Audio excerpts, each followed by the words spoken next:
Greetings! You're tuned in at Spreaker.com with the Encourage Services Show. I am your host, Encouragement Javi. Thank you so much for tuning in. I hope you had a happy Merry Christmas, and I hope you're going to have a great New Year. This episode is titled Living a Self-Responsible Life. We all can learn a little boost of living a self-responsible life. I know that I can. Anyway, we're going to move right along into the show here.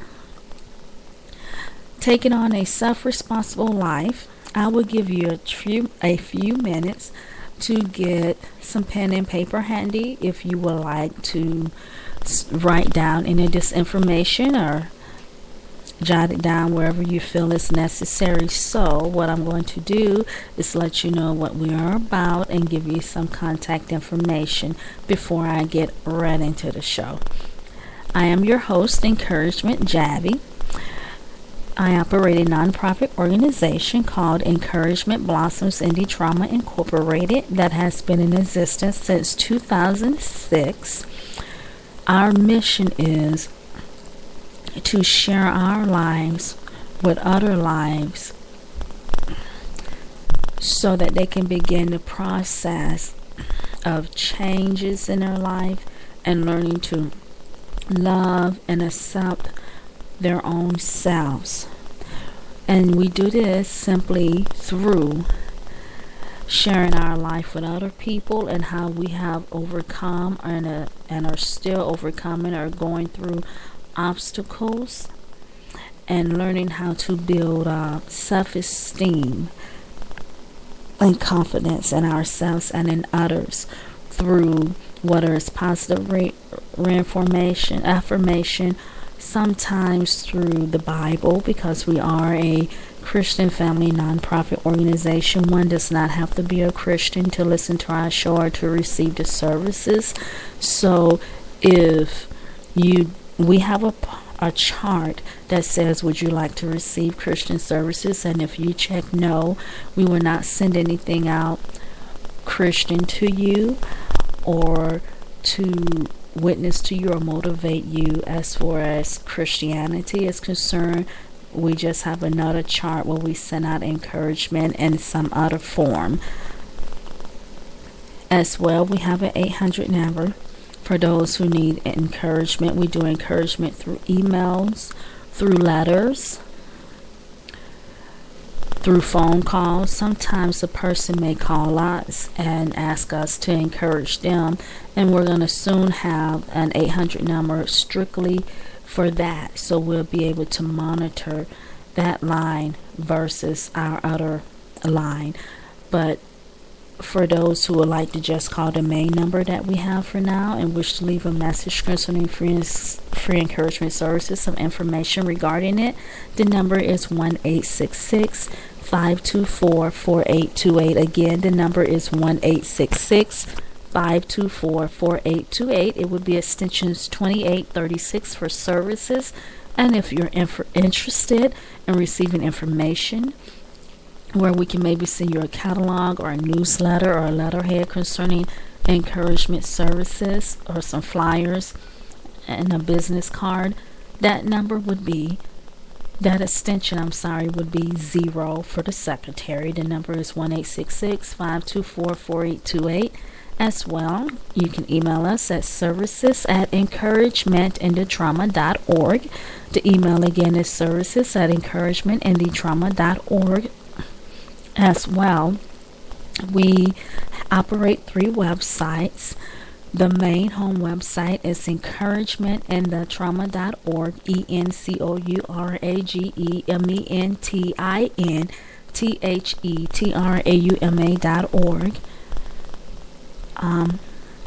We also operate 2 more websites. Some people are a little bit more intimidated with the home website because they say sometimes there's so much information. So what we did was consumed it into more of a medium website, and that would be at ecourage.bravesites.com. That is ecourage.bravesites.com.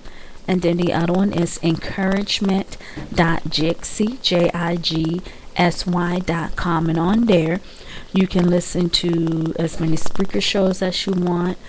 It's easier to find the encouragement and the trauma radio shows from Blog Talk, and the Encourage Good News. It's easier to find certain journals and forums on there. Now we will also have a client and customer website. We're putting together a client website. The customer website will be connected with the client. However, we're not selling anything yet as of right now.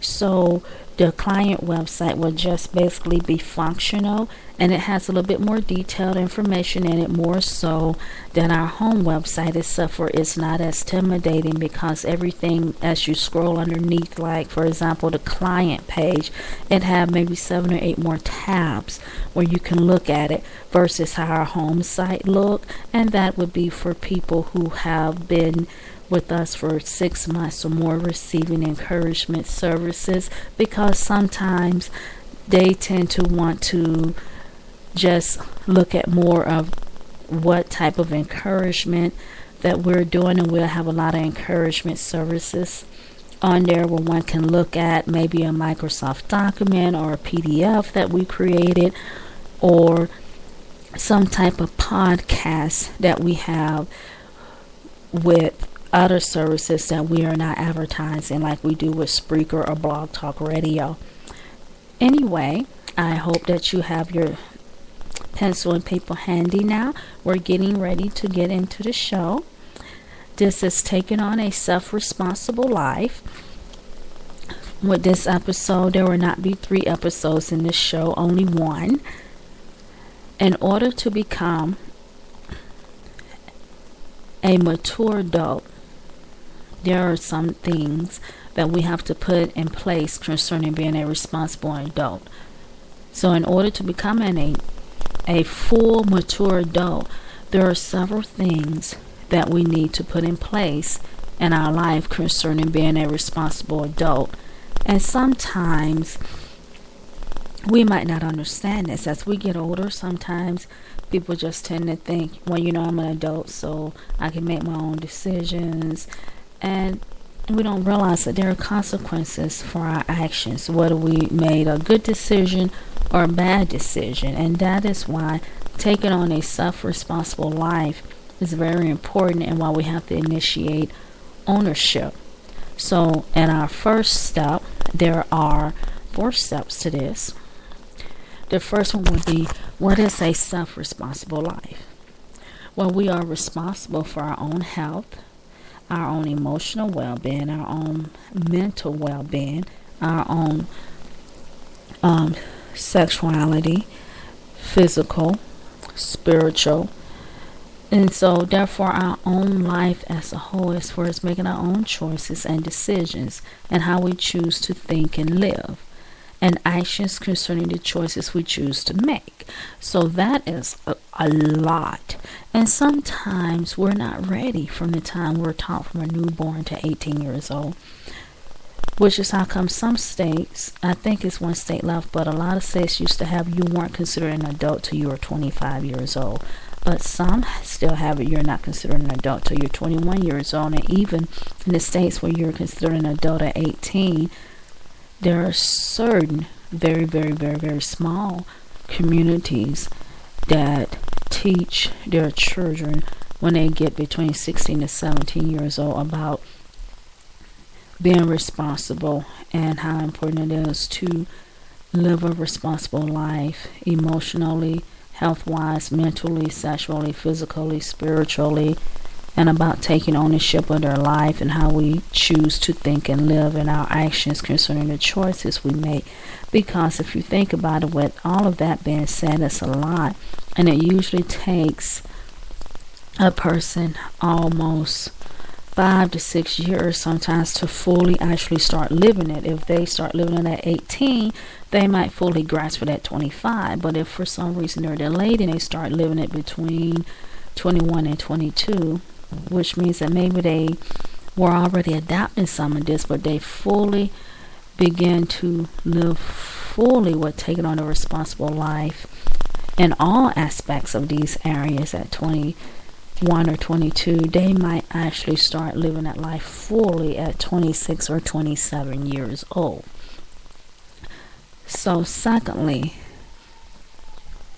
what happens is when you're trying to be responsible and to take on a responsible life, most people are either dependent in these areas, or maybe if they take on responsibility life of their health, they might be dependent emotionally.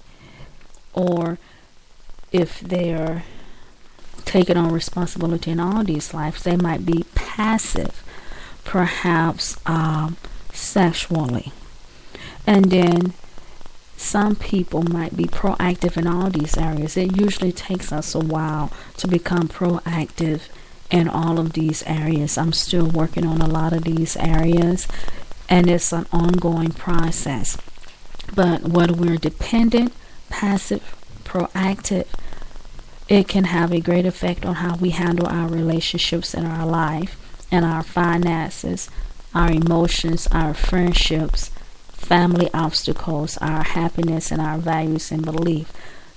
So really, living on and trying to take on a responsible life has a lot to do with how do you see your happiness. In other words, when people are passive emotionally, sometimes we tend to want to wait on other people to make us happy.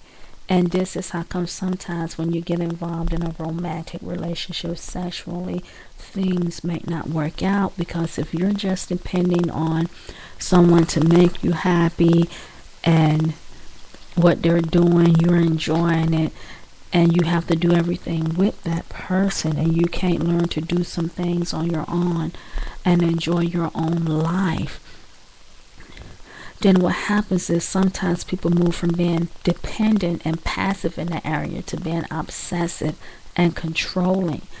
So if you're trying to gain more of an access to take full responsibility for your life, one thing you want to try to get under control, you want to get all of them under control, but one thing that I needed to work on the most, and most people who have been abused have to work on these two the most out of everything else, and this is usually emotionally and sexually, or emotionally, mentally, and sexually. But I've found once you start being responsible for your life emotionally and mentally, you won't have to depend on people to make you happy, or to depend on relationships where you have to follow them in order to have friends.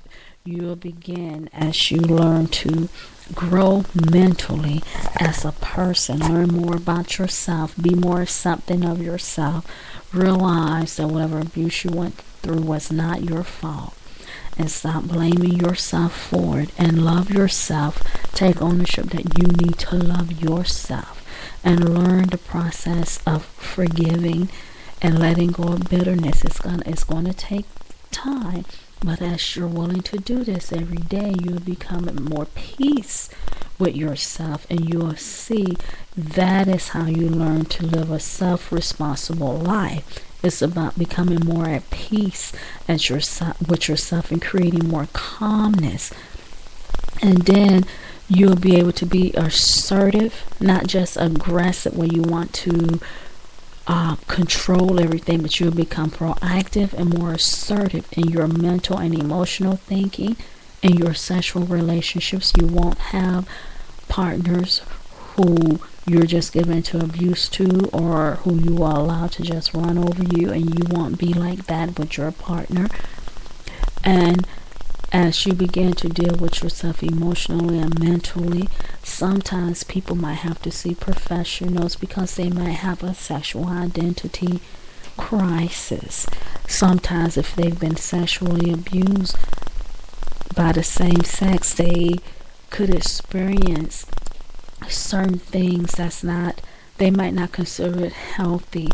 They might feel like they're a coward, or they might feel less than, and they might need to seek some type of professional help to help them get certain situations in perspective and get in reality about some